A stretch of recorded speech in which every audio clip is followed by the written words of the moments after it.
तो पिछले सेशन में हम लोगों ने संबंध में स्नेह के भाव पर चर्चा किया था। अभी तक हमने विश्वास पर चर्चा किया है, सम्मान पर चर्चा किया है, स्नेह पर चर्चा किया है। अब हम आगे बाकी भावों पर चर्चा करना चाह रहे हैं। स्नेह में ये बात हम लोगों ने की थी कि विश्वास और सम्मान के साथ दूसरा अपने संबंधी के रूप में दिखाई देता है, हमसे जुड़ा हुआ दिखाई देता है, तो उसके प्रति जो भाव है उसको स्नेह नाम दिया था। और स्नेह की पहचान के संदर्भ में ये बात कही थी कि जितना हम अपने सुख दुख का ध्यान रखते हैं उतना ही सामने वाले के सुख दुख का ध्यान रखते हैं, तो हमारा स्नेह भाव है, नहीं तो वो भाषा है कहने भर की। अगर दूसरे की उपलब्धियों में हमको उतनी ही प्रसन्नता होती है जितना स्वयं की उपलब्धि में, तो स्नेह एक भाव है, नहीं तो हमारा स्नेह सिर्फ शब्द है, वस्तु नहीं है, उसमें कोई अर्थ नहीं है। और सिर्फ शब्दों से तृप्ति किसी को नहीं होती। इसी तरह से स्नेह जब हमको होता है तो जो संबंध में हमारी जिम्मेदारी होती है, रिस्पॉन्सिबिलिटी होती है, जो हमारा दायित्व या कर्तव्य होता है, उसको हम स्वेच्छा से, अपनी इच्छा से, अपनी मर्जी से और प्रसन्नता के साथ निभाना चाहते हैं। संबंध में जब हम ये प्रसन्नता और स्वेच्छा के साथ जब निभाना चाहते हैं तो भाव की जगह से जीना एक प्रमुख बात है। भाव अगर नहीं है एक दूसरे के साथ तो ये सेवा या सुविधा बहुत काम नहीं करती। भाव के साथ ही सेवा और सुविधा का महत्व है। तो एक दूसरे के प्रति भाव हमारा सम्मान का हो, स्नेह का हो, विश्वास का हो, तो उसके साथ सेवा और सुविधा का महत्व है। भाव, सेवा और सुविधा, इन तीनों जगह पर जब हम जीने का काम करते हैं ना, तब फिर कुछ ज्ञान देने का, सलाह देने का काम किया जा सकता है। हम लोग जो ज्यादातर समय अभी जीने में काम शुरू करते हैं वो इस आखिरी जगह से शुरू करते हैं। सलाह हम सब के पास है, कुछ भी पूछिए, हर समस्या का सलाह है, समाधान है। ज्ञान चाहिए एकदम मुफ्त में मिलेगा, जितना चाहिए और जितनी देर तक चाहिए, राय की कमी नहीं है। ये यहाँ से शुरू करते हैं ना, वो कभी इफेक्टिव नहीं होगा, कभी प्रभावी नहीं होगा। भाव की जगह से जीने से, सेवा की जगह से जीने से, ये दोनों जगह से जीने के आधार पर ही अगले में स्वीकृति बनता है हमसे कुछ सुनने का, समझने का। हमारे जिम्मेदारी पूर्वक जिए बिना अगले को लगता ही नहीं है कि हम में कुछ समझदारी है या हमको कुछ सुना समझा जा भी सकता है या कुछ मिलेगा उसको सुनने समझने से, ये भरोसा ही नहीं होता है। अगर जीने की जगह पे ये चीजें नहीं हैं तो वो जगह ही नहीं बनती है। तो इस रूप में ये ज्ञान देने का, सलाह देने का, सूचना देने का, यहाँ भी सहयोग करने का काम हो सकता है, बशर्ते भाव, सेवा और सुविधा के साथ जीने वाला भाग हो। और उसमें भी भाव मुख्य है। मानव मानव के बीच जीते हुए संबंध में अगर एक दूसरे के प्रति स्नेह का भाव है, सम्मान का भाव है, सुविधाएं थोड़ी कम भी हैं, तो उन्हीं सुविधाओं में हम कैसे ठीक से जी सकते हैं, इसका उपाय सोचते हैं। संबंध में वो भाव ठीक नहीं हो एक दूसरे के साथ, सुविधाएं कितनी भी हो जाएं, उन्हीं सुविधा के बंटवारे को लेकर के एक दूसरे से झगड़ा करते हैं। तो भाव संबंध में जीते हुए प्रमुख मुद्दा है। भाव के साथ जीने के बाद ही ज्ञान देने का या सलाह देने का कुछ काम हो सकता है। उसके pहले हम उसको करने जाते हैं तो अगले के पास खुद ही 10 सलाह है मेरे लिए, 10 सलाह है मेरे लिए। जब हम दूसरे का ध्यान रखने के संदर्भ में जीने जाते हैं ना, तो ये दिखता है कि हमारे संबंधी की ध्यान रखने की जगह से जब हम सोचते हैं तो मानव हमको, मैं और शरीर, सेल्फ और बॉडी, जीवन और शरीर, दोनों के साथ साथ होने के रूप में पहचान में आया है, तो हम अपने संबंधी का ध्यान रखने के क्रम में उसके शरीर का ध्यान रखने का काम भी करते हैं, उसके मय का, जीवन का ध्यान रखने का काम भी करते हैं। शरीर का ध्यान रखने के क्रम में जो शरीर को पुष्ट रखने का, पोषण का, संरक्षण का, नर्चर करने का, प्रोटेक्ट करने का जो प्रवृत्ति है हमारा, जो भाव है हमारा, उसको ममता के रूप में पहचाना। तो अपने संबंधी के शरीर को स्वस्थ रखने के लिए, उसके पोषण के लिए, संरक्षण के लिए जो हमारी स्वीकृति है, जो हमारा भाव है, उसको नाम दिया है ममता। ममता को निभाने के दौरान, ममता का निर्वाह करने के दौरान, उसको निभाते समय आवश्यकता अनुसार सुविधा का हम प्रयोग करते हैं। तो संबंधी के शरीर को जो ध्यान रखने का भाव है, उसको नाम दिया है ममता। तो ममता के भाव के तहत हम अपने संबंधी के शरीर के पोषण का, संरक्षण का सोचते हैं। एक दूसरा भाव वात्सल्य लिखा है कि संबंधी में शरीर के साथ साथ जब मैं भी हमको दिखता है, सेल्फ भी हमको दिखता है, तो उसको समझदार, जिम्मेदार बनाने का जो भाव है, उसको नाम दिया है वात्सल्य। क्योंकि अब हमको पता है कि मानव मैं और शरीर इन दोनों के अस्तित्व के रूप में है, तो मैं की तृप्ति तो सही समझ और सही भाव से ही होगी।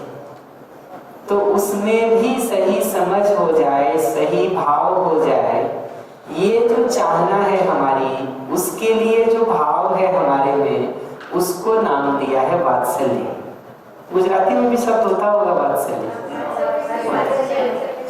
है। Thank you.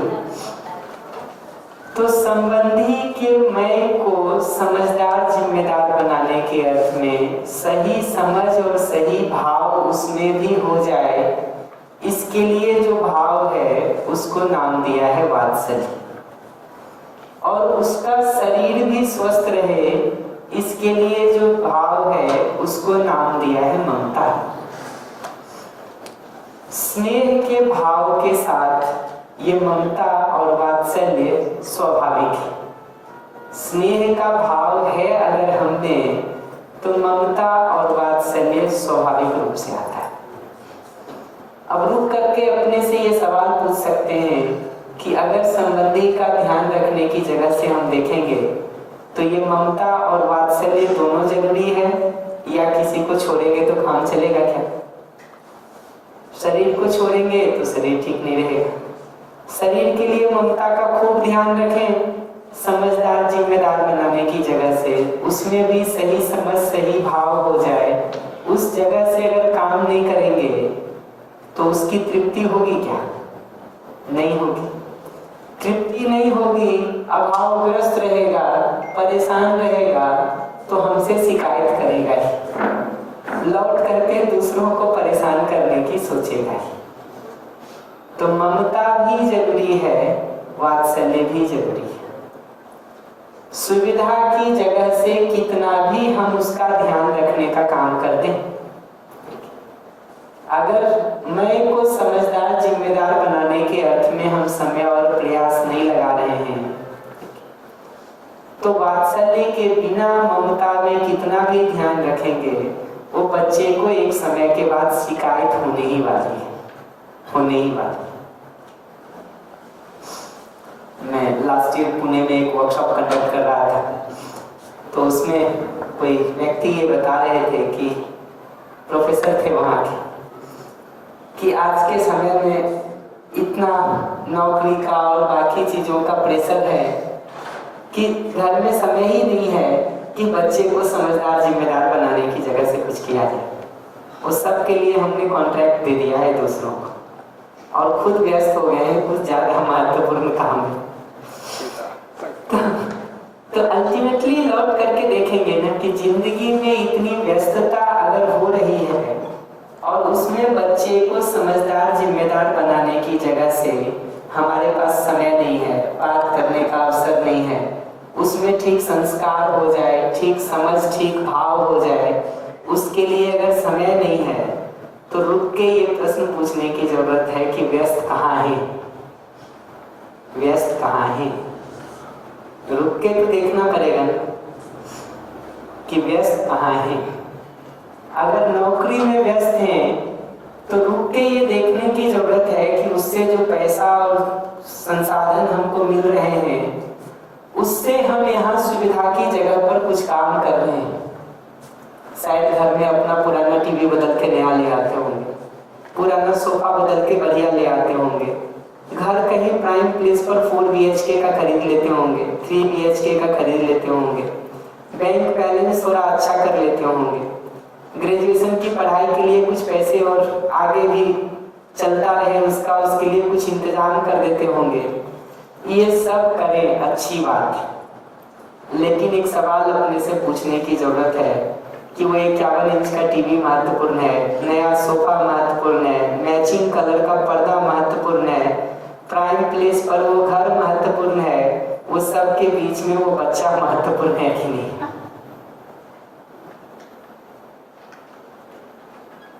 ये सवाल तो पूछने की जरूरत पड़ेगी। वही मुझे पता है कि सब कुछ बच्चे के लिए ही कर रहे हैं और इतना कर रहे हैं कि मरते तक भी उसको कम ना पड़े सुविधा। ये पहचानना जरूरी है कि अगर वो सही समझ और सही भाव नहीं होगा ना तो 2 में से एक काम होगा, या तो वो सब सुविधा लेकर के भी आपको मुड़ के नहीं देखेगा, ठीक, या ये भी हो सकता है कि वो सारी सुविधा छोड़ करके, मैं तो कानपुर में कई घर जानता हूँ जहाँ माँ बाप की करोड़ों की संपत्ति को बच्चा छोड़ के कुछ और कर रहा है कि नहीं चाहिए हमको, जो करना है आप कर लो। ऐसी स्थिति में आके हम खड़े हो जाते हैं।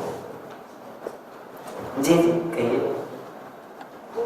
ये दोनों ही चीजें अलग अलग बच्चे के साथ में सिखाई जाए कि भाई अब हम हास्य सिखाएंगे, अब हम ममता का रोल प्ले करेंगे, ऐसा कुछ भी नहीं होता।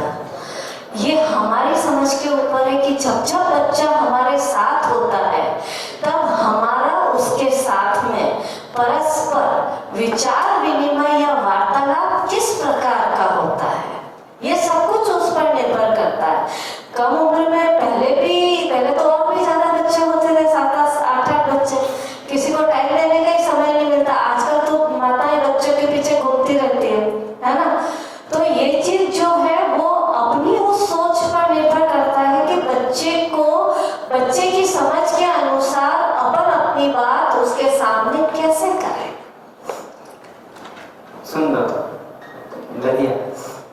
हमको तो देखिए सब मिला के इतना ही कहना है कि अगर बच्चे का पेट भर रहे हैं और खाना खिला रहे हैं और एसी बस का सिर्फ इंतजाम कर रहे हैं तो वात्सल्य तो किसी भी तरह से नहीं है।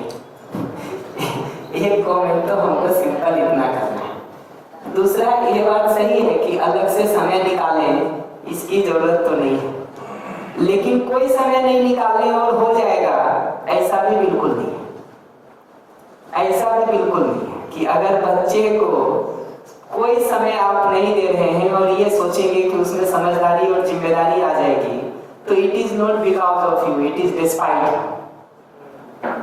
कि अगर हमारे कुछ किए बिना हो रहा है वो हमारे कारण नहीं हो रहा है, हमारे बावजूद हो रहा है। वो तो होगा तो फिर लाखों में किसी एक का होगा, करोड़ों में किसी एक का होगा। सामान्य जगह से तो अगर हम बच्चे के साथ चर्चा और संवाद में नंबर पूछने भर का हालत रह गया है, एग्जाम के रिजल्ट कैसे आ रहे हैं यही पूछने का हालत रह गया है, तो रुक करके तो ये देखने की जरूरत पड़ेगी ही। या स्वास्थ्य पूछने भर का ये हालत रह गया है, खाना खा लिए कि नहीं यही पूछने का हालत रह गया है, तो रुक के तो देखना ही पड़ेगा कि इतना ही करना उसको समझदार और जिम्मेदार बनाने के लिए पर्याप्त है कि नहीं। रुक के तो देखना पड़ेगा, रुक के तो देखना पड़ेगा। और अगर दिन भर में 15 मिनट आधे घंटे का टाइम भी नहीं मिल रहा हो बात करने के लिए, तब तो थोड़ा और ज्यादा देखने की जरूरत है। जी जी। एक्चुअल में क्या है कि अब जो सोच है ना वो ये नहीं रह गई है कि हम बच्चे की देखभाल कर रहे हैं। इसलिए ऐसा है। बाकी जॉब के बावजूद भी माता पिता को या परिवार के सदस्यों को समय नहीं मिले, ऐसा हो ही नहीं सकता। अब जब घरेलू लेडीज है उनको किटी पार्टी के लिए टाइम मिल सकता है, बच्चे के लिए नहीं मिल रहा। वही दीदी देखिए, मैं तो जॉब पर कोई कमेंट नहीं कर रहा हूँ, मैं तो बच्चे के लिए वात्सल्य के भाव के तहत समझने जीने में सहयोग करने पर बात कर रहा हूँ। आपने किटी पार्टी की बात की है, उसके लिए समय मिल रहा है, आदमी कहीं ना कहीं तो समय लगा ही रहा है। मुख्य बात है कि बच्चे को समझदार जिम्मेदार बनाने के अर्थ में समय लगा रहा है कि नहीं। बात तो वहां है, बात इस पर नहीं है कि जॉब कर रहे हैं कि नहीं। मैं तो उदाहरण दे रहा हूँ कि जिस काम में भी व्यस्त हैं तो हमको ये देखना पड़ेगा कि बच्चे का वात्सल्य के तहत समझदार जिम्मेदार होना ज्यादा महत्वपूर्ण है कि कुछ और महत्वपूर्ण है। आप कह रहे किटी पार्टी में व्यस्त हैं तो सवाल ये पूछना पड़ेगा कि किटी पार्टी ज्यादा महत्वपूर्ण है कि बच्चे का समझदार जिम्मेदार होना ज्यादा महत्वपूर्ण है। वो हमारे यहाँ कहानी कहते कि किसी आदमी ने 7 मच्छर मारे। आप मच्छर मारोगे गिन के तो 7 मच्छर तो गिन सकते हो, ठीक है। तो कहा 7 मच्छर मारे, मरने के बाद उसने कहा कि इसमें 4 फीमेल है और 3 मेल है। अब ये तो आश्चर्य हो गया कि कैसे बता तुमको कि 4 फीमेल है और 3 मेल है। कहा एकदम सिंपल, इसमें 4 आईने पे थी, 3 अखबार पे। आज तक दोनों मोबाइल में आ गए तो अब 7 मोबाइल में। तो व्यस्तता तो कहीं ना कहीं है ही जी, है ही। हम सबके पास वही 24 घंटा। तो आईने पे लगा रहे हैं, अखबार पे लगा रहे हैं, तो आईना और अखबार हमारे लिए ज्यादा महत्वपूर्ण है, ये तो हमको पकड़ना ही पड़ेगा। इसी तरह से जिस तरीके से हम बच्चे को समझाने का काम कर रहे हैं, अगर उससे कुछ असर नहीं जा रहा है, कुछ पहुंच नहीं रहा है, तो हमको अपने तरीके को रिवाइज करने की जरूरत पड़ेगी। जो दवा दे करके इलाज नहीं हो रहा हो तो रुक करके किसी दिन दवा को रिव्यू करेंगे कि नहीं करेंगे, या मरे जाए अगला हम तो कहेंगे नहीं हम तो जो कर रहे हैं वो ठीक ही कर रहे हैं, तुम्हारा कुछ नहीं हो रहा है तो ना हो, रास्ता तो यही ठीक है। तो कोई बात तो मैं सिर्फ इतना कह रहा हूँ कि संबंधी के मैं को समझदार जिम्मेदार बनाने के लिए भी समय और प्रयास लगाने की जरूरत है। शरीर के पोषण संरक्षण का ध्यान रखने की जरूरत तो है ही, मैं को समझदार जिम्मेदार बनाने के लिए भी समय और प्रयास लगाने की जरूरत है। अगर वो समय और प्रयास नहीं लगाएंगे तो शिकायत खत्म नहीं होने वाली, पीड़ा खत्म नहीं होने वाली है। क्योंकि मैं अगर दुखी रहेगा, परेशान रहेगा, इरिटेटेड रहेगा, लौट के कहेगा ही आपने किया क्या हमारे लिए, किया क्या। ये सवाल तो लौट के पूछेगा। और अलग अलग घरों की अलग अलग स्थितियां हैं। मैं तो एक एक घर का कोई रिपोर्ट नहीं दे सकता हूँ, न एक एक व्यक्ति के संदर्भ में कुछ कह सकता हूँ। उदाहरण कुछ तो सिर्फ इस संदर्भ में दे रहा हूँ कि अल्टीमेटली ये देखना शुरू किया जाए कि हम ये दोनों का ध्यान रखने का काम कर रहे कि नहीं। ममता के तहत शरीर के पोषण संरक्षण का काम, वात्सल्य के तहत मैं को समझदार जिम्मेदार बनाने का काम। ये बच्चों के लिए भी जरूरी है, ये बड़ों बूढ़ों के लिए भी उतना ही जरूरी है। अगर हमारे घर में कोई बुजुर्ग हो जाए तो उसके भी शरीर के पोषण संरक्षण की जरूरत दिखाई देती है, वहां भी उस ममता के भाव की जरूरत दिखाई देती है। साथ जीते हुए भाई बहन संबंध में भी दूसरे को समझदार जिम्मेदार बनने में सहयोग करने के अर्थ में उस वात्सल्य के भाव की जरूरत दिखाई देती है। तो जरूरी नहीं है कि सिर्फ बच्चे के ही कॉन्टेक्स्ट में इसको देखें, किसी भी संबंधी के कॉन्टेक्स्ट में इसको देखने जाते हैं तो ममता और वात्सल्य की जरूरत दिखाई देती है। सामान्यतः शरीर आपका स्वस्थ है तो हमको कोई सेवा करने की जरूरत नहीं है, आपको सुविधा में कुछ ध्यान रखने की जरूरत नहीं है। लेकिन आपका शरीर बीमार हो जाए तो उस समय हमको ममता के भाव के तहत, अगर ममता का भाव है तो हम सेवा कर पाते हैं आपका। ममता का भाव नहीं होगा तो 1 गिलास पानी देना भी मुश्किल होगा। और आजकल कई घरों में यह हालत दिखता है कि हॉस्पिटल का पैसा तो हम भर सकते हैं, पानी नहीं दे सकते, पानी नहीं दे सकते। तो कोई बात तो मैं तो सिर्फ इतना कह रहा हूँ कि भाव के रूप में संबंधी का ध्यान रखने के अर्थ में ममता और वात्सल्य, ये दोनों भाव की जरूरत है, भाव की जरूरत है। सार में इतना ही कह रहा हूँ, सारांश इतना ही है, समरी इतना ही है कि ये दोनों भाव का ध्यान रखने की जरूरत है। और अगर हमारे तरीके काम नहीं कर रहे हैं तो लौट करके तरीकों को रिवाइज करने की जरूरत है, रिव्यू करने की जरूरत है, रीडिफाइन करने की जरूरत है, अपडेट और मॉडिफाई करने की जरूरत है। जिस तरीके से पोषण संरक्षण कर रहे हैं अगर वो काम नहीं कर रहा है तो वो तरीका भी अपडेट करने की जरूरत है। आजकल तो पोषण संरक्षण भी बहुत बार करते समय जो है वो आजकल 8 साल 10 साल के बच्चों में भी हमारे बिजनौर सेंटर में आते डायबिटीज दिखाई देती जी, है ना, वो दिख रहा है तो पोषण संरक्षण भी नहीं कर पा रहे जी ठीक से। तो अगर वो नहीं हो रहा है तो उसके तरीकों को ठीक करने की जरूरत है। ऐसे ही समझदार जिम्मेदार बनाने के लिए कुछ नहीं कर रहे हैं तो करने की जरूरत है, कुछ कर रहे हैं और वो काम नहीं कर रहा है तो तरीकों को समय के साथ अपडेट करने की जरूरत है, मॉडिफाई करने की जरूरत है, रिविजिट करने की जरूरत है, रिव्यू करने की जरूरत है। तभी तो चीजें बेहतर होती जाएंगी समय के साथ, नहीं तो कैसे होगा। कोई बात तो मैं इतना कह रहा हूँ जी। Please mic mic. फिर आपकी श्रेष्ठता पर भी आता हूँ। नेक्स्ट स्लाइड हमारा श्रद्धा का ही है। जी जी प्लीज कंटिन्यू। आपको देख के हमको श्रद्धा और श्रेष्ठता याद आ गई, तो अभी अगली स्लाइड हमारी उसी की है। पिछले दिन आप पूछ रहे थे ना श्रद्धा और श्रेष्ठता। श्रद्धा आपने पूछा था, श्रेष्ठता दीदी ने पूछा था। हाँ अभी अगली स्लाइड उसी की है, बताइए। अभी मैं कंफ्यूज हूँ जी। जो ममता और वात्सल्य जी, जो इंग्लिश में लिखा है गाइडेंस जी, तो इधर आगे आपने बोला वो सलाह के लिए स्नेह में, तो वो गाइडेंस और ये सलाह में क्या फर्क है, और केयर।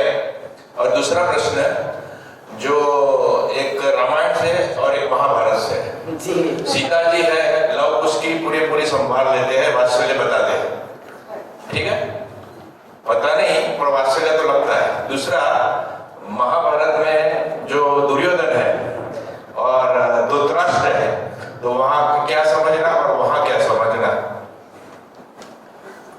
ये इतना ही मैं कमेंट करूंगा। रामायण और महाभारत पर मैं कोई अभी थीसिस नहीं कर रहा हूँ, लेकिन मैं इतना ही कहूंगा कि दुर्योधन का शरीर स्वस्थ था तो ममता निर्वाह किए होंगे, ठीक है। मैंने अगर समझदारी जिम्मेदारी नहीं है तो वात्सल्य की जगह से कुछ चूक रही हो, लौट के देखना पड़ेगा।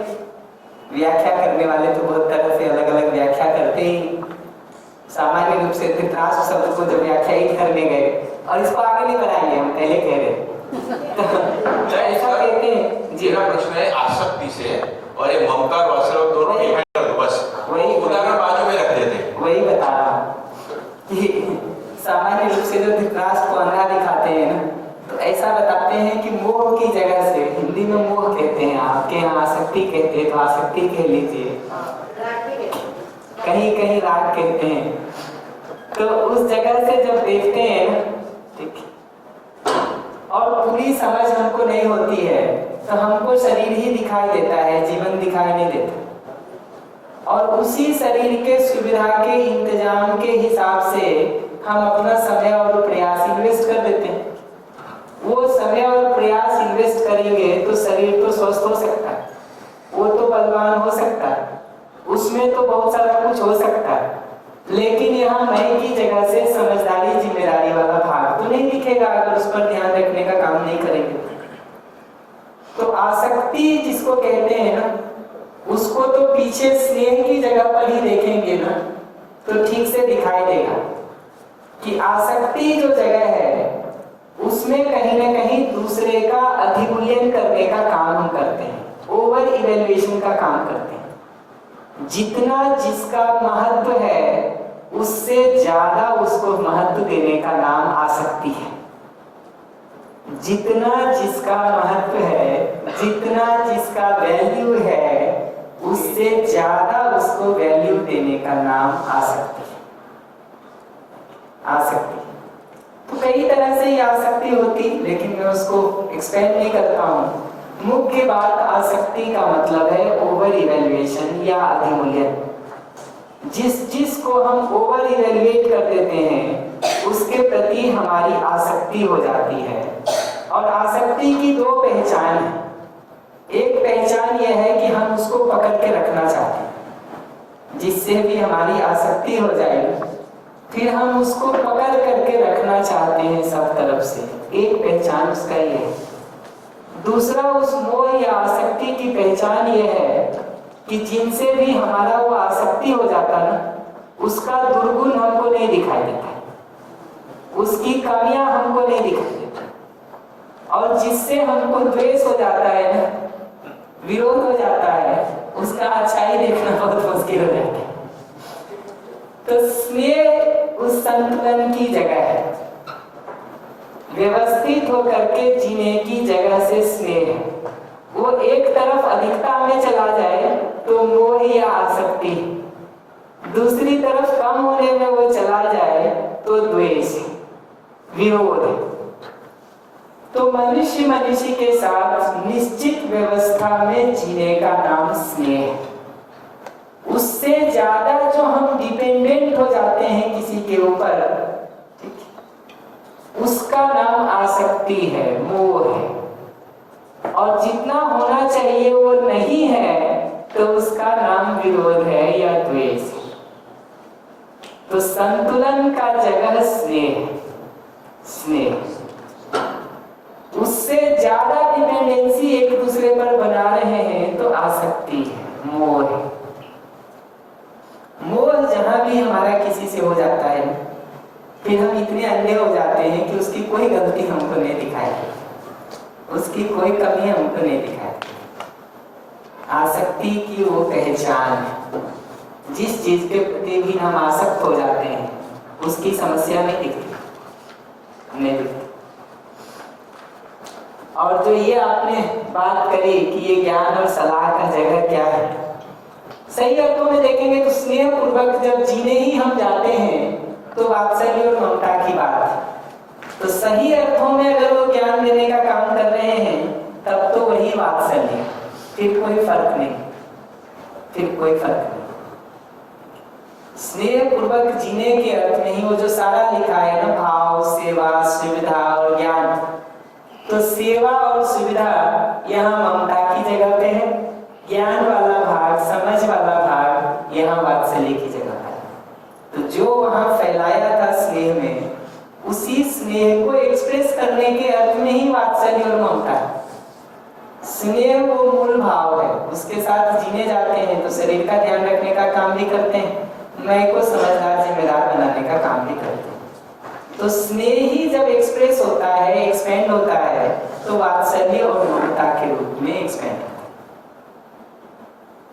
तो वही है, अलग नहीं कुछ कह रहा हूँ। Thank you. अब आपका ये श्रद्धा भी हमको याद है तो उसको भी कर देता हूँ। कृतज्ञता, गौरव और श्रद्धा, तीन भावों को यहाँ एक साथ प्लेस किया है। दूसरे से मिलने वाले सहायता को, सहयोग को देखने पर, पहचानने पर जो भाव हमारे अंदर होता है उसका नाम है कृतज्ञता। कृत का मतलब होता है किया गया। जो कुछ भी हमारे लिए किया गया है उसको हम जानते हैं, स्वीकारते हैं, पहचानते हैं, उससे जो भाव हमारे में होता है उसका नाम है कृतज्ञता।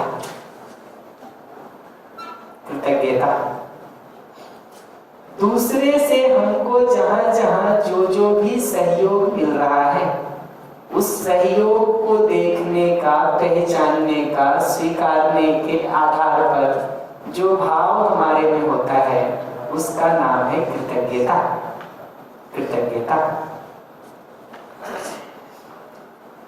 कृतज्ञता के अभ्यास के लिए ना मुख्य मुद्दा है दूसरे से मिलने वाले डायरेक्ट या इनडायरेक्ट सहयोग पर ध्यान देना।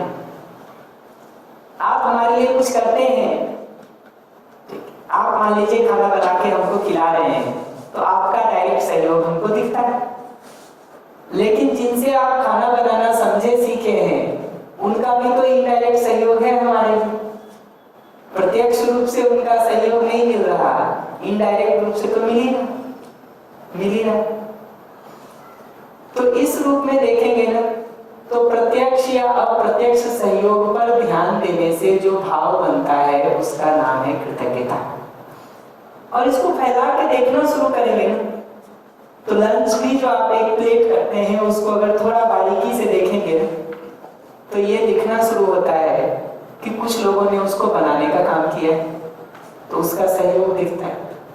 लौट के देखेंगे तो चावल, दाल, सब्जी, रोटी जो भी हम खा रहे हैं उसका कच्चा सामान लाने का काम किसी ने यहाँ किया होगा, उसका सहयोग दिखता है। तो बनाने वाले का भी सहयोग है, जिन्होंने सामान लाया है उसका भी सहयोग है। पीछे जाके देखेंगे तो जो सामान स्टोर करके रखे हैं और ट्रांसपोर्ट कर रहे हैं उनका भी सहयोग है। उससे थोड़ा पीछे जाके देखेंगे तो जिन्होंने उस गेहूं को, चावल को, सब्जी को उगाने का काम किया है उनका भी सहयोग है, क्योंकि अगर वो उगाने का काम नहीं करेंगे तो खाना तो नहीं मिलता। पैसा हम भले दे रहे हो लेकिन वो सामान उगाने का काम अगर नहीं हो रहा है तो हमको मिलेगा तो नहीं, मिलेगा तो नहीं। जी कुछ कह रहे? माइक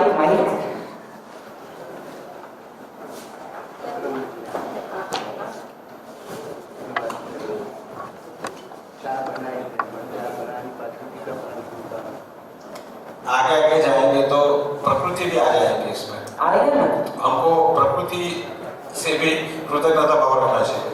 आएगा ना। अभी तो आदमी के लिए नहीं हो रहा है, प्रकृति का बहुत सोचे। अभी आदमी पे अटके हुए है ना। वो क्या होता है, नर्सरी और लोअर केजी में पास होता तो आगे की बात कहाँ करेंगे। तो कहने में तो हम लोग हजारों साल से वसुधैव कुटुंबकम कह रहे हैं, पूरी धरती परिवार होने की जगह पे हालत यह है कि घर में 4 लोगों के साथ भी ठीक से नहीं जी पा रहे हैं। कहने में तो वसुधैव कुटुंबकम है, हजारों साल से कह रहे हैं। वैदिक काल से लिखा हुआ है धरती एक परिवार। वेद का एक सूत्र है जो कहता है कि पूरा विश्व ही एक गांव है, ग्राम है। तो ये समझना जरूरी है कि सहयोग को हम जैसे जैसे पीछे जाके देखते हैं ना, तो खाना उगाने वाले का सहयोग दिखता है। और थोड़ा पीछे जाके देखेंगे ना तो ये दिखेगा कि उस गेहूं, चावल, सब्जी को उगाते समय पानी देने का काम किया गया होगा। तो जिस पंप सेट से पानी देने का काम हुआ होगा उसका इंजन भी जिसने बनाया होगा, उस पूरे पंप सेट का सामान जिसने बनाया होगा, जहां से उसका लोहा निकाला गया होगा, जहां उसकी डिजाइनिंग हुई होगी, वो सबका सहयोग है हमारे उस एक प्लेट के खाने में। और इस नंबर को आप देखने जाएंगे आज के दिन ना, तो लाखों में आएगा, लाखों में।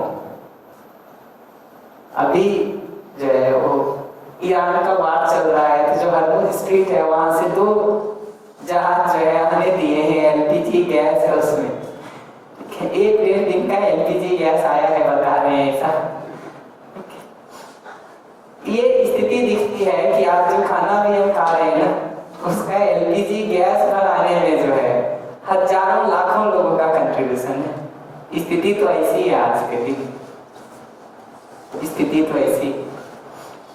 ऐसे ही देखेंगे ना, जिस प्लेट में रख के खाना खा रहे हैं उस प्लेट को भी अगर देखने जाएंगे कि हम तक जितनी रास्ता से आया हुआ है उसके पीछे अगर सीरीज देखेंगे तो हजारों लोगों का वो डायरेक्ट इनडायरेक्ट कंट्रीब्यूशन दिखता है।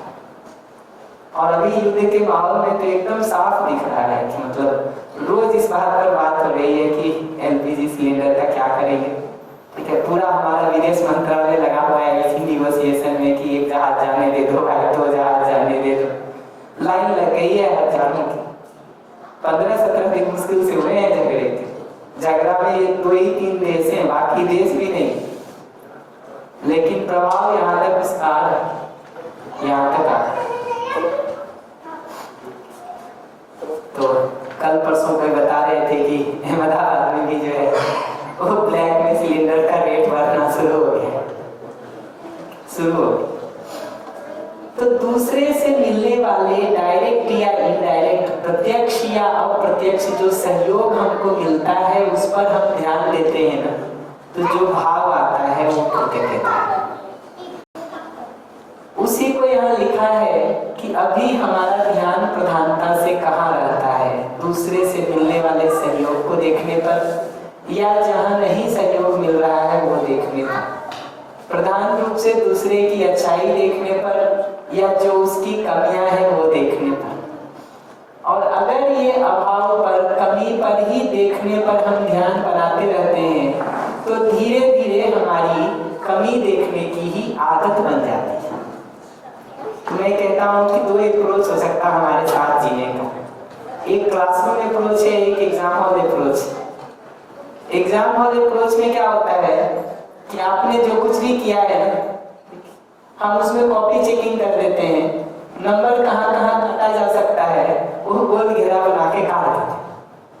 तो जहाँ जहाँ गलती हुई हमने घेरा लगा के नंबर काट दिया, कॉपी चेकिंग की बात पूरी हो जाती है। अगर घर में जीने को हम ऐसा बना लेंगे कि एक दूसरे का कॉपी चेकिंग करने का काम कर रहे हैं सुबह सुबह, तो नंबर तो कटता ही रहेगा जी। और एक दूसरे का नंबर काटने वाले डिजाइन से अगर जीने का काम करेंगे ना, तो शिकायतें बढ़ती चली जाती हैं और धीरे धीरे हमारी आदत ऐसी हो जाती है कि हमको कमियों के अलावा कुछ भी दिखाई नहीं देता है, दिखाई नहीं देता। क्लासरूम अप्रोच दूसरा है। क्लासरूम अप्रोच वो होता है जहाँ बच्चे को कुछ नहीं समझ में आ रहा है, कुछ नहीं ठीक से हो रहा है, तो उसको सीखने में, समझने में सहयोग करने का काम होगा। परिवार अगर एक दूसरे के लिए सपोर्टिव वातावरण हो पाए, जो भाग हमारा ठीक है वहाँ आपको सहयोग कर सकें, जो आपका ठीक है वहाँ हमको सहयोग कर सकें, जहाँ आपकी कमियां हैं वहाँ हम कैसे उसको भरपाई करने के लिए काम कर सकते हैं उस पर सोच सकें, जहाँ आपकी कमियां हैं वहाँ हम कैसे भरपाई करने का सोच सकते हैं, जहाँ मेरी कमियां हैं वहाँ आप कैसे भरपाई करने का सोच सकते हैं। इस डिजाइन से हम सोचते हैं तो वही परिवार स्वर्ग हो सकता। वहीं एक दूसरे की सिर्फ कमियों को पहचान करके शिकायत करने का डिजाइन बनाएंगे तो वही नर्क हो जाता है। कहीं दूर जाने की जरूरत नहीं है अब नर्क और स्वर्ग भोगने के लिए, रोज भोग ही रहे हैं, भोग ही हैं। हमारे में ये पकड़ में कृतज्ञता किसको कह रहे हैं? कृतज्ञता विकसित होने के लिए मूल मुद्दा दूसरे से मिलने वाले सहयोग पर ध्यान देना। और मैं कोई झूठा लिस्ट बनाने नहीं कह रहा हूँ कि अपने मन में बैठ के कल्पना करके कुछ बनाइए, जो वास्तव में हो ही रहा है, जो घट ही रहा है उसको आंख खोल करके देखने की बात है। जो हो ही रहा है, जो घट ही रहा है उसको आंख खोल करके देखने की बात है। कोई झूठा देखने के लिए मैं नहीं कह रहा हूँ, झूठी कल्पना करने के लिए नहीं कह रहा हूँ, मैं कह रहा हूँ जो हो ही रहा है उसको एक बार देखना तो शुरू करें। ठीक है, नीचे इंडिकेटर लिखा है तो दो चीजें बता दी। कृतज्ञता का भाव क्या है वो बता दिए। कृतज्ञता का भाव विकसित करने के लिए दूसरे से मिलने वाले सहयोग पर ध्यान देना है। तो कहाँ ध्यान देने से कृतज्ञता होगी? तो जो सहयोग दूसरे से हमको मिल रहा है उस पर ध्यान देना है। पहचान क्या है कृतज्ञता की? दो पहचान। पहला पहचान यह है कि जब हम कृतज्ञ होते हैं ना तो हमारा आचरण, हमारा व्यवहार उनके प्रति शिष्ट होने लगता है। शिष्टता गुजराती में क्या कहते हैं? शिष्टता कहते हैं। बढ़िया। तो हमारा व्यवहार उनके प्रति शिष्ट होने लगता है, सौम्य होने लगता है, सरल होने लगता है। तो बाकी कहीं भले वो उदंडता करता हुआ दिखाई देता हो, कुछ मनमानी करता हुआ दिखाई देता हो, जिनके प्रति हम कृतज्ञ होते हैं ना, कम से कम वहां हम अपने अभिमान को, अहंकार को, उदंडता को छोड़ करके शिष्ट होने का, सौम्य होने का काम कर पाते। तो कृतज्ञता की एक पहचान है शिष्टता। शिष्टता आप अपने लिए भी पलट के देख सकते हैं। जहाँ जहाँ जिन जिन के प्रति वो कृतज्ञता हमारी होती है, वहाँ वहाँ हमारा आचरण, हमारा व्यवहार शिष्ट होने लगता है, सौम्य होने लगता है, सरल होने लगता है। ये पहली पहचान है हम में कृतज्ञता के होने की।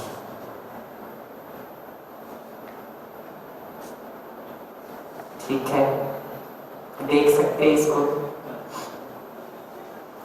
कृतज्ञता की दूसरी पहचान ये है कि हम भी उनके लिए कुछ करना चाहते हैं। दूसरों से मिलने वाला सहयोग जब हमको अपनी जिंदगी में दिखाई देता है, तो लौट करके हमारा भी उनके लिए कुछ करने का प्रवृत्ति बनता है। 6-8 महीना पहले, और ज्यादा हो गया, तो 10-11 महीने पहले, 10 महीने पहले लगभग में नर्मदा यात्रा में था। उस पूरे रास्ते में ये दिखता है कि बहुत सारे लोग बिना आपका जाति पूछे, बिना धर्म पूछे, बिना कुछ और पूछे, कहाँ से है ये जाने, सब तरह से आपको सहयोग करने का काम कर रहे हो। रास्ता पूछना हो तो रास्ता बता देंगे, चाय पीना हो चाय पिला देंगे, पानी पीना हो पानी पिला देंगे, खाना खाना हो खाना खिला देंगे, आराम करना हो आराम की जगह बता देंगे। ये जो सारा सहयोग हमको मिलता रहता है, सुबह में मिले, दोपहर में मिले, शाम में मिले, अगले दिन में मिले, 10 दिन में, 15 दिन में, 20 दिन में, महीने भर में, पत्थर से पत्थर दिल का भी आदमी होता है ना, और धीरे धीरे पिघलना शुरू हो जाता है। ठीक है, वो भी सोचता है लौट करके कि दूसरों के लिए कुछ सहयोग कर सके, दूसरों के लिए कुछ सहयोग कर सके। बहुत बार दिखता है कि जो लोग उस पूरी यात्रा में लंबे समय तक रहते हैं, लौट करके जब जब उनको छुट्टियां मिलती हैं तो वो भी जा करके सेवा करने का काम करते हैं। कुछ लोग तो बस ही गए फुल टाइम, जो 60+ वाले रिटायर्ड लोग थे, और तो कई पति पत्नी ऐसे दिखते हैं जो बस ही गए उस एरिया में और पूरे समय सेवा करने का काम कर रहे हैं। तो कोर बात में सिर्फ इतना कह रहा हूँ कि दूसरे से मिलने वाला वो सहयोग हमको दिखाई देता है, तो हमारे में भी स्वाभाविक रूप से उनके लिए कुछ करने का, एक मिनट आता हूँ दीदी, उनके लिए कुछ करने का हमारा तत्परता होता है, तत्परता होता है। लगातार वो मिलने वाला सहयोग जब दिखता रहता है हमको, तो किसी न किसी जगह पर कितना भी कठोर से कठोर हृदय हो, वो एक समय के बाद सरल होना शुरू हो जाता है। लौट करके हम उनके लिए कुछ करना ही चाहते हैं। कृतज्ञता का एक तीसरा पहचान ये भी है कि उन्हीं के लिए करें ये जरूरी नहीं है, वो हमारा स्वभाव बन जाता है, वो हमारा आदत बन जाता है, तो हम दूसरों के लिए भी उसको करना चाहते हैं। तो अगर हमारे माता पिता ने हमारी सेवा की, वो अगर हमको दिखता है समझने में, जीने में सहयोग किया और उनके प्रति हमारी कृतज्ञता है, तो हम भी अपने बच्चों के लिए उसको कर पाते हैं। माता पिता के लिए तो करते ही हैं, अपने बच्चों के लिए भी वो करने का काम कर पाते। तो उस पूरी यात्रा में किसी ने हमारी सेवा की, तो उनको लौट के जो हम कर सकते हैं वो तो हम करते ही। यात्रियों को सेवा का काम भी हम करना शुरू कर देते, करना शुरू करते। हमको अपने से किसी समाज के लोगों का समझने में, जीने में सहयोग मिला, अपने गुरुओं का, शिक्षकों का सहयोग मिला, उनके प्रति अगर कृतज्ञता होती है, तो हम अपनी अगली पीढ़ी को समझने, जीने में सहयोग करने का काम कर पाते हैं, वो जिम्मेदारी ले पाते हैं। तो कृतज्ञता के होने का मतलब ये 3 जगह दिखाई देता है। हमारा अपना आचरण शिष्ट होने लगता है, सौम्य होने लगता है, सरल होने लगता है, पहली बात। दूसरा, हमारा उनके लिए भी कुछ सहयोग करने का लौट करके मन करता है। तीसरा, वो हमारा स्वभाव बनता है, तो दूसरों के लिए भी हम फिर सहयोगी हो पाते हैं। और जब दूसरों के लिए हम सहयोगी होने लगे ना, तो धीरे धीरे उनके मन में वो कृतज्ञता का भाव विकसित होना शुरू होगा और उनका ये साइकिल शुरू हो जाएगा, उनका ये साइकिल शुरू हो जाएगा। इस रूप में ये कृतज्ञता का भाव एक व्यक्ति से दूसरे व्यक्ति में ट्रांसफर होता रहता है, पैदा होता रहता है, अंतरित होता रहता है, जाता रहता है। जी सॉरी, मैंने सोचा लाइन पूरा कर दो। ये कृतज्ञता का भाव जो उत्पन्न होता है, जिसमें आपने बोला कि कठोर से कठोर व्यक्ति भी समय में सरल होता है और सेवा का भाव रखता है। इसके पीछे मुख्य भाव यही होता है कि कृतज्ञता कब उत्पन्न होती है, जब जिस भी व्यक्ति के प्रति हमारे मन में कृतज्ञता उत्पन्न होती है तो उसने किसी ऐसे उद्देश्य के लिए कार्य किया होता है जिसमें सबका भला हो, या कुछ ऐसा कार्य किसी व्यक्ति विशेष ने किया हो जो कि मानव जाति के लिए अच्छा हो तो भी, या घर के अंदर भी उसी तरह से कार्य किया हो, तो वो कृतज्ञता का भाव स्वतः विकसित होता है। जी, कृतज्ञता का भाव स्वतः विकसित होता है, बशर्ते आंख खोल के देखने का काम करें। ठीक वैसे ही जैसे क्लास में समझने का काम स्वतः हो जाता है, बशर्ते कान खोल के सुनने का काम करें। बैठे हुए मोबाइल पे लगे रहेंगे तो कुछ नहीं सुनाई देगा। तो अभी तो जिंदगी की हालत ये हो गई है कि घर में रहते हुए भी, परिवार और समाज में रहते हुए भी दूसरा बहुत कुछ कर रहा होता है, हमको दिखाई नहीं देता। हमारे यहाँ कहावत कहते, वो जो मार के खाते हैं बकरे को, कहते हैं उसका तो जान चला जाता है और खाने वाला कहता है कोई स्वाद ही नहीं आ रहा है।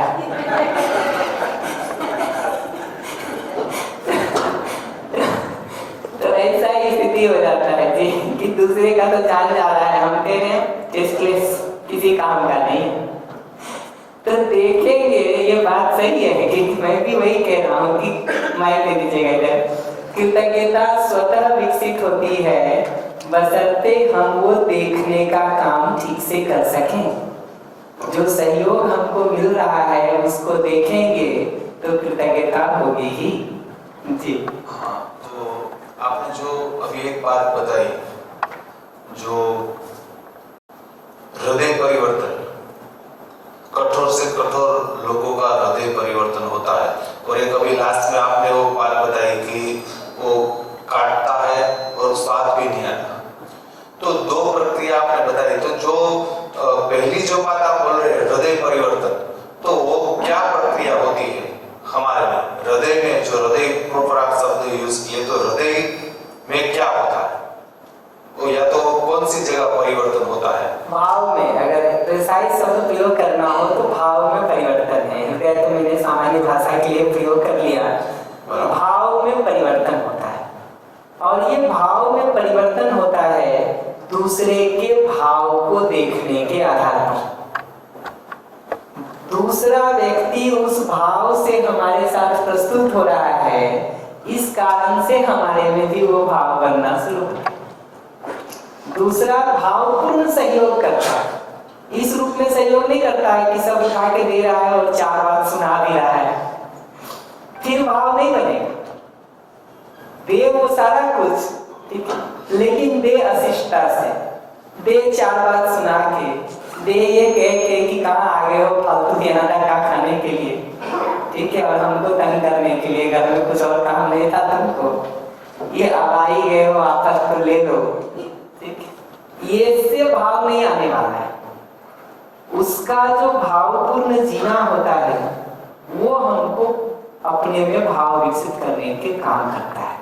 तो होता है ये भाव की जगह पर, भाव की जगह पर, और दूसरे से मिलने वाले सहयोग को देखने और पहचानने के आधार पर ही होता है, आधार पर होता है। इतना ही होता है इसमें। ये जो शिक्षा संस्कार की पूरी प्रक्रिया है, ये जो संवाद की प्रक्रिया है, शिक्षा संस्कार की प्रक्रिया है, ये इतना ही काम करती है कि जिन जगहों पर हमारा ध्यान अभी तक नहीं जा रहा हो उस पर ध्यान दिला देती। वस्तु तो पहले से उपलब्ध है, ध्यान हमारा उस तरफ नहीं जा रहा था, जाना शुरू हो जाता है तो चीजें दिखनी शुरू हो जाती, दिखनी शुरू हो जाती। ये शिक्षा संस्कार की पूरी प्रक्रिया कोई अस्तित्व में वस्तु पैदा नहीं करती, बल्कि जो है ही उस पर ध्यान दिला देने का काम करती है ताकि उसकी समझ विकसित हो जाए, समझ विकसित हो जाए। जैसे दूसरा उदाहरण दिया जो खाने का बोले आप, तो उसमें तो लोगों का वो परिवर्तन नहीं होता है, देख भी रहे, तो वो सिचुएशन में क्या होता है? और आप जो बोल रहे हैं तो सभी लोगों का भाव परिवर्तन तो ऐसा नहीं जैसा हम सोच रहे हैं। वही तो शिक्षा संस्कार का नाम इसीलिए ले रहा हूँ कि दूसरे से मिलने वाले सहयोग पर अगर ध्यान नहीं जाएगा तो भाव परिवर्तन कैसे होगा, कैसे होगा? उसको शिक्षा संस्कार का रोल ही यही है कि जो सही घटित हो रहा है उस तरफ ध्यान को ड्रॉ करने का काम करते, उस तरफ ध्यान को आकर्षित करने का काम करते। तो हमारे सही जीने के साथ शिक्षा संस्कार पूर्वक ध्यान को दिलाने की भी जरूरत है। ये जो मनुष्य के लिए शिक्षा संस्कार की प्रक्रिया का इतना महत्व है, वो महत्व इसीलिए है कि हमारा ठीक जीना उसके साथ अगले को भी ठीक देखने में सहयोग कर पाना, ये दो हिस्सा है जिसके तहत वो काम होता है।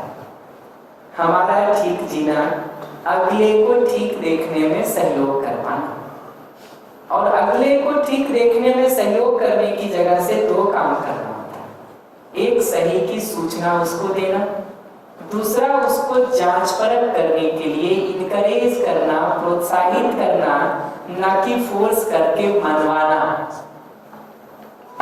अगले को समझने, माइक दीजिएगा इधर, अगले को समझने में सहयोग करने की जगह से फोर्स करना मुद्दा नहीं, उसको जांच परख करने में सहयोग करना मूल मुद्दा है। जी, हमें कैसे पता चलता है सामने वाले व्यक्ति के मन में हमारे लिए भाव है? ये भी अच्छी बात है कि हमको कैसे पता चलता है। थोड़ा अभी बता देता हूँ, बाकी जरूरत होगा तो कल बता देंगे। देखिए, मैं तो ये कहूँगा पहली बात कि अगर आपको कभी नहीं पता चले ना तो शिकायत भी नहीं हो कभी किसी से। शिकायत होता है हमको, ये बताता है कि हमको पता चलता है। सामान्यतः देखिएगा कि कैसे पता चलता है, तो हमारी भाषा से, हमारी शैली से, हमारे टोन से, हमारे लहजे से, हमारे गेस्चर से, इवन हमारे चलने के ढंग से भी पता चलता है कि आपके साथ स्नेह कर रहे हैं कि विरोध कर रहे हैं। आपको एक गिलास पानी पीने के ढंग से भी बताता है कि स्नेह है कि विरोध है। हम खाना खाने जा रहे हैं, आपको प्लेट भी हाथ में पकड़ा देते हैं, ये बताता है कि आपका ध्यान रखते हैं कि नहीं रखते हैं। चल भी रहे हैं तो आपको धक्का मार के चल रहे हैं कि आपके चलने के लिए जगह छोड़ के चल रहे हैं, ये भी बताता है कि आपके प्रति स्नेह है कि नहीं है। छोटी छोटी चीजों में भी देखने जाएंगे ना तो हमारी भाषा, हमारी शैली, हमारा टोन, हमारा गेस्चर, हमारा फेशियल एक्सप्रेशन, हमारा एक दूसरे के लिए कुछ करना या नहीं करना, किस तरीके से करना, वो सब बता रहा होता है कि भाव क्या है हमारा एक दूसरे के प्रति। पता चलता है। जरूरत पड़ेगा तो कल और एक्सप्लेन कर देंगे। मैं थोड़ी बात गौरव और श्रद्धा पर अभी करना चाह रहा हूँ। जी,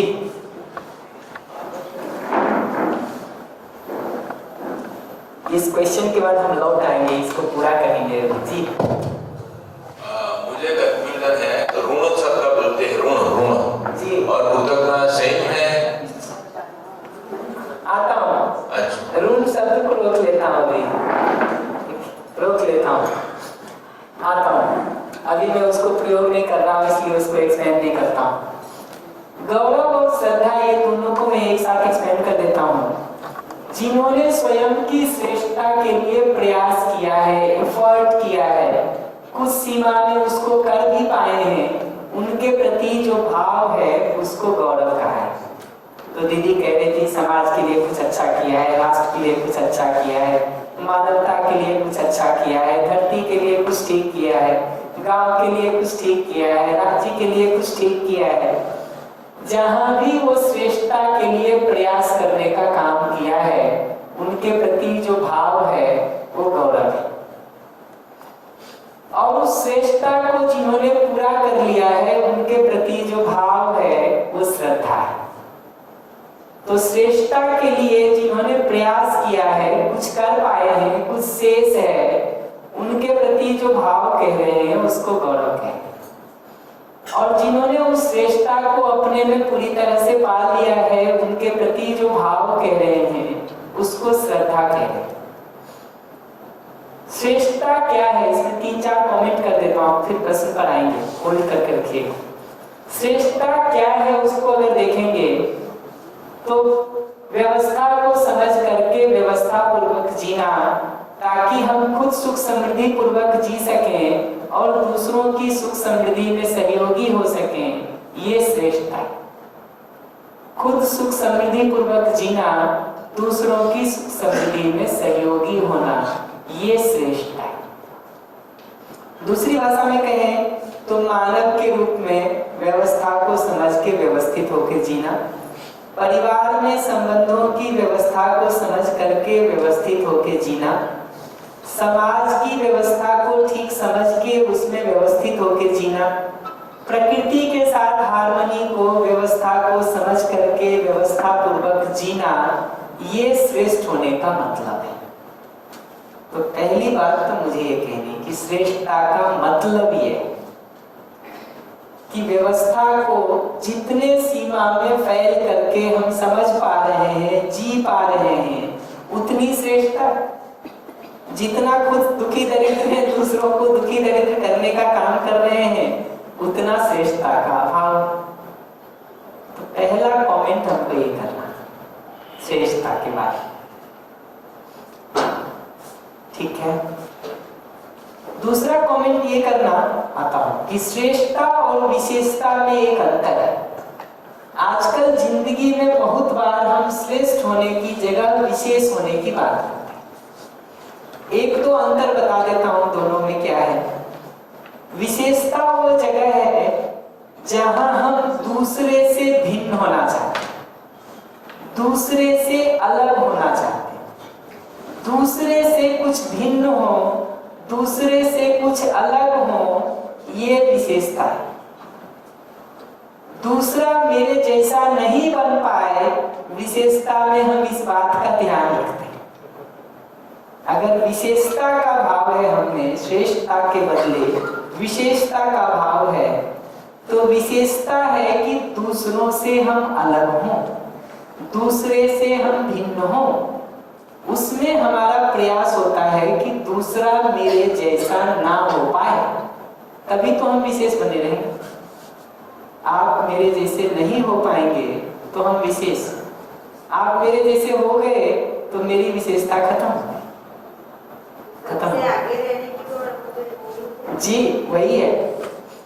श्रेष्ठता में देखिएगा ध्यान से ना, तो ये रिलेटिव नहीं है, एब्सोल्यूट। आप व्यवस्था को समझ के व्यवस्था पूर्वक जी रहे हैं तब भी, नहीं जी रहे हैं तब भी, एक आदमी जी रहा हो तब भी, अनेक जी रहा हो तब भी, हर एक जी रहा हो तब भी, कोई नहीं जी रहा हो तब भी, व्यवस्था को समझना और व्यवस्था पूर्वक जीना मेरी जरूरत है। अपने सुख समृद्धि को इंश्योर करना, दूसरे की सुख समृद्धि में भागीदारी हो पाना मेरी अपनी सुखी होने की जरूरत है। एक आदमी ऐसा सुख समृद्धि से जी रहा हो तब भी, अनेक जिए तब भी, हर एक जिए तब भी, कोई नहीं जिए तब भी। तो श्रेष्ठता एब्सोल्यूट, विशेषता रिलेटिव। श्रेष्ठता निरपेक्ष, विशेषता सापेक्ष। श्रेष्ठता एब्सोल्यूट निरपेक्ष, विशेषता सापेक्ष। निरपेक्ष और सापेक्ष होता होगा गुजराती में, नहीं होता? थैंक यू, अच्छा है, मेरे काम आसान है फिर। सर आप गुजराती सीख जाओ। हम तो सोचते हैं कि आप लोग गुजराती में सिविल लेना शुरू कर दें तो हम थोड़ा यूपी में ज्यादा काम करें। तो आप लोगों को बिहार यूपी वालों से शिकायत थोड़ी कम करनी पड़ेगी। तो श्रेष्ठता का एक पहचान ये है। श्रेष्ठता का एक दूसरा पहचान ये है कि सचमुच हम श्रेष्ठ होते हैं ना, तो हम दूसरों को भी वैसा बनने में सहयोग करना चाहते हैं। विशेषता में हमारा प्रयास होता है कि दूसरा वैसा ना बन सके। श्रेष्ठता में हम देख पाते हैं कि जितने ज्यादा लोग व्यवस्था को समझ के व्यवस्था पूर्वक जिएंगे, उतना हमारे लिए भी सहयोग है, परिवार के लिए भी सहयोग है, समाज के लिए भी सहयोग है, पूरे धरती के लिए सहयोग है। तो श्रेष्ठता निरपेक्ष है, सापेक्ष नहीं। विशेषता सापेक्ष।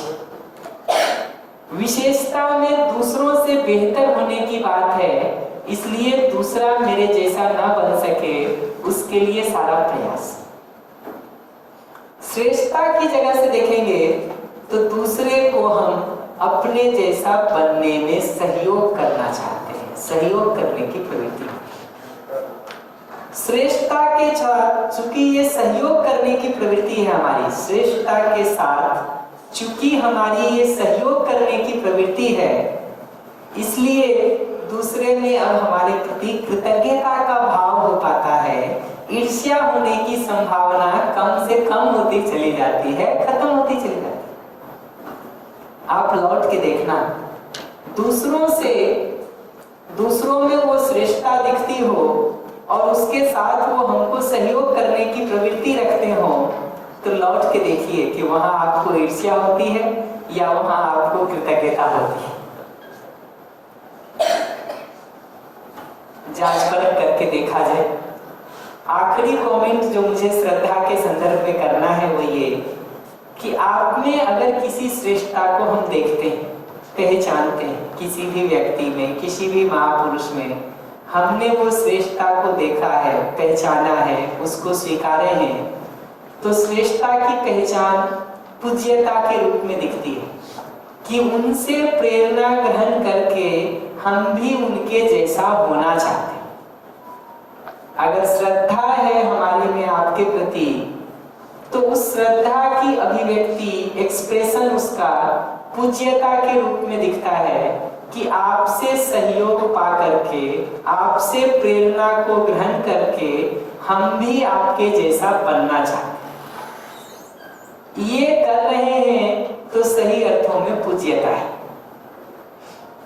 ये नहीं करके आपकी तस्वीर भर लगा दें, सुबह शाम 2 अगरबत्ती दिखा दें, 50 ग्राम मिठाई चढ़ा दें और ये मान लें कि हमारे कर्तव्य पूरे हो गए, अब हमको लाइसेंस मिल गया दिन भर में सारे गलती और अपराध करने का, तो रुक के देखने की जरूरत है कि वैसी पूज्यता हमारे लिए कोई सहयोगी है भी कि नहीं, है भी कि नहीं। तो पूज्यता का ये मतलब नहीं है कि आपकी सिर्फ तस्वीर घर में लगा दें, सुबह शाम उस पर अगरबत्ती दिखा दें, 2 बार पूजा कर लें, इतने भर से पूज्यता का कुछ नहीं होता। पूज्यता तो सही मामलों में तब है जब आप में उस श्रेष्ठता को देख करके वो हमको प्रेरणा देती है वैसा बनने के लिए। हम प्रयास करते हैं उस प्रेरणा को पा करके वैसा बनने का। अभी रामायण महाभारत की बात कह रहे थे, ये सब के जो बड़े बड़े कैरेक्टर हैं हमारे, चाहे मर्यादा पुरुषोत्तम श्री राम जी हो कि श्री कृष्ण जी हो, बहुत बार ये दिखता है कि लोग तस्वीरों को लगा करके फूल माला अगरबत्ती सब चढ़ा रहे होंगे, लेकिन भगवान राम का वो भाई प्रेम नहीं सीख पाएंगे, भगवान राम का वो एक पत्नी व्रत नहीं सीख पाएंगे, भगवान राम का माता पिता के साथ जीने वाला भाग नहीं सीख पाएंगे, भगवान राम का प्रजा के साथ जीने वाले डिजाइन को नहीं सीख पाएंगे। अगर वो नहीं कर रहे हैं हम, तो भगवान राम के नाम पर दूसरों की गर्दन उतारने से थोड़ी पूज्यता होगी। पूज्यता तो तभी है जब उनकी श्रेष्ठता को पहचान करके हम उसके अनुरूप होने का प्रयास करते हैं, प्रयास। अब कोई प्रश्न हो तो मैं एक बार रुक जा रहा हूँ यहाँ पे। हाँ, माइक ले लीजिए ना, तो जिनको पूछना है पहले क्वेश्चन रिस्पॉन्ड करेंगे इस टॉपिक से या किसी और टॉपिक से, उसको कल सुबह, बाकी टॉपिक के क्वेश्चन को कल सुबह। अभी तो हमको शार्पली ये 3 पर कोई प्रश्न हो तो बताइए, कृतज्ञता पर, गौरव पर, श्रद्धा पर।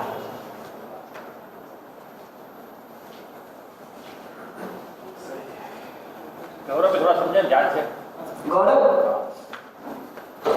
श्रद्धा हम तब कह रहे हैं जब किसी ने इस मानव के रूप में स्वयं को व्यवस्थित होने का, परिवार की व्यवस्था का, समाज की व्यवस्था का, प्रकृति की व्यवस्था को ठीक ठीक समझने का काम किया है। हाँ जी, आवाज ठीक है ना?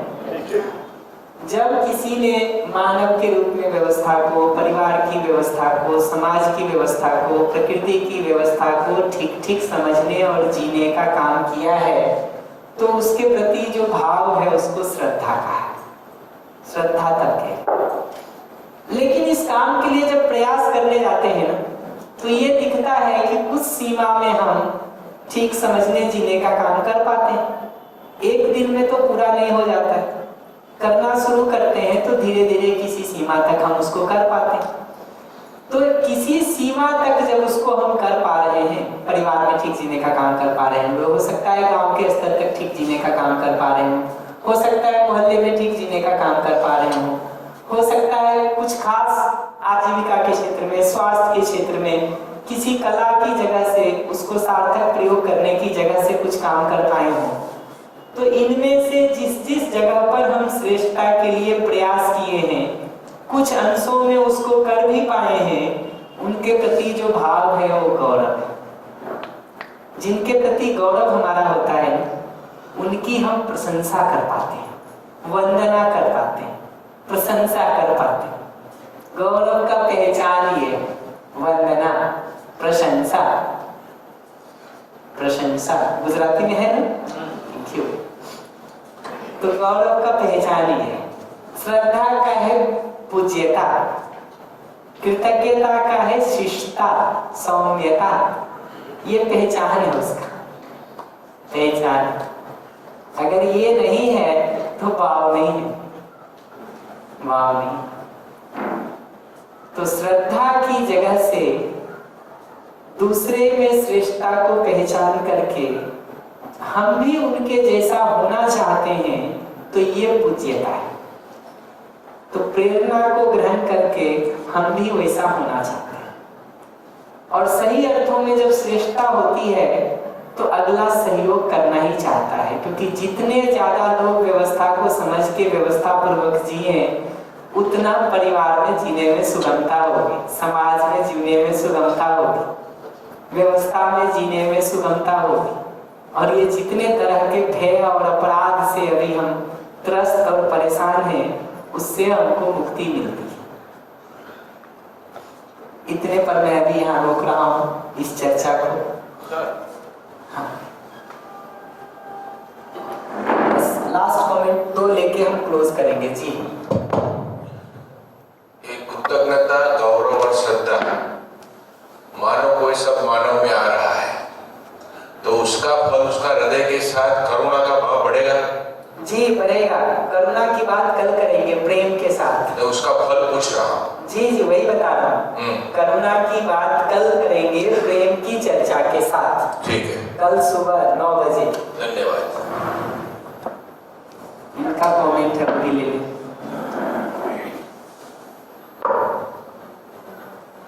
कृतज्ञता, गौरव, श्रद्धा, श्रेष्ठता, अगर मैं उसको अपना कल नहीं परसों वाला डिस्कशन ले लें, जहाँ पे अपन ने प्रिय हित, लाभ और धर्म के हिसाब से उसको देखने जाए, कहीं पे मुझे लगता है वो अहंकार में कैसे रूपांतरित होता है। क्योंकि जब मैं श्रेष्ठता देखता हूँ तो व्यवस्था को नहीं समझते हुए व्यक्ति को समझूं, तो वो श्रेष्ठता अहंकार में बदल सकती है। या कृतज्ञता में भी ऐसा होता है कि मेरा कृतज्ञता भाव एक ही चीज के लिए, आपके लिए कुछ और है, किसी और के लिए कुछ और है। या गौरव के हिसाब से अगर मैं देखूं, मेरे बच्चे कितनी, अगर उसकी स्वयं की श्रेष्ठता है तो वो गौरव है, और किसी के उसमें जब घर में जाता हूँ वो नहीं है। सेम थिंग इवन श्रद्धा के रूप में भी जाता है। मेरी श्रद्धा सनातन के हिसाब से है, और मेरी श्रद्धा और कोई चीज आती है तो उसके लिए नहीं है। तो अगर वो फिर मेरा जो तुलन जो है, मेरा जो आस्वादन जो है, वो प्रिय हित लाभ के हिसाब से अगर वो कन्वर्ट होने लगता है, तो फिर ये कृतज्ञता उसको किस तरह से देखा जाए। प्रेम के भाव को एक्सप्रेस करते समय कल थोड़ा इसको एक्सप्लेन कर देंगे। और जीवन की तुलन क्रिया पर तो हम लौट करके एक बार आएंगे, 6ठे-7वें दिन हम करेंगे उसको फिर से, 7वें दिन करना ही है हमको, तो उसको वहां एक्सप्लेन कर लूंगा। अभी के लिए तो इतना ही कहूंगा कि होता यह है कि वो आसक्ति की दृष्टि के तहत स्नेह नहीं, आसक्ति की दृष्टि के तहत हम अपने पराये की एक दीवार खींच लेते हैं, एक दीवार खींच लेते हैं। उस दीवार के अंदर हमारा एक तरह का आचरण होता है, दीवार के बाहर दूसरी तरह का आचरण होता है। जी, तो जितनी सीमा तक वो अपना के रूप में हम पहचानते हैं आसक्ति के तहत, बाउंड्री जहां खींचते ना, बाउंड्री के अंदर आसक्ति होती है, बाउंड्री के बाहर द्वेष होता है। सामान्य रूप से जो जीने का डिजाइन है ना, बाउंड्री के अंदर आसक्ति है, बाउंड्री के बाहर द्वेष। इसीलिए अंदर वाले को एक तरह से देखते हैं, बाहर वाले को दूसरी तरह से देखते हैं। और अहंकार सारा इसलिए पैदा होता है कि कहीं ना कहीं ये श्रेष्ठता की जगह हम विशेषता में जाके फंस जाते हैं। अहंकार के बीज में, रूट में विशेषता है, ना कि श्रेष्ठता, ना कि श्रेष्ठता। विचार कीजिए इस पर, कल सुबह लौट के इसको हमको एक्सप्लेन करना ही